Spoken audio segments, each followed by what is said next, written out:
বন্ধুরা কেমন আছো? ভালো আছো তো?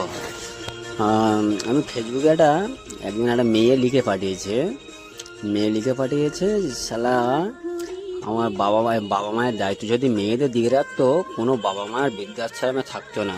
দায়িত্বটা যদি আমাদের দিত, ছেলেদের দিয়ে বহুত ভুল করেছে। একটা ছেলে লিখেছে, মাথা খারাপ কথা, যেরকম প্রশ্ন সেরকম উত্তর ছেলেটা দিয়েছে।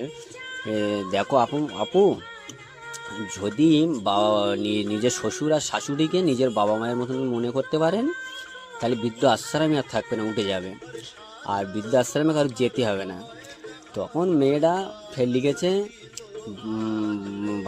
ভাইয়া ধন্যবাদ। তেমন চিন্তা কর, মেয়েরাও একটা কীরকম ভেবে একটা করেছিল। মেয়েরা মাথা বুদ্ধি তো যে কোনো কিছু ফেসবুকে লিখে ছেড়ে দেয়, আর পরে বুঝতে পারে না কি হবে না হবে, বুঝলে ভাই। আর আপু যখন যাই লিখবে একটু ঠিকঠাকভাবেই লিখবে। আর এই জায়গাটা কোথায় বন্ধুরা যদি জানো, একটু কমেন্টে জানিয়ে দেবে। আর আমার ভিডিওটা লাইক শেয়ার করবে। সবাই ভালো থাকবে।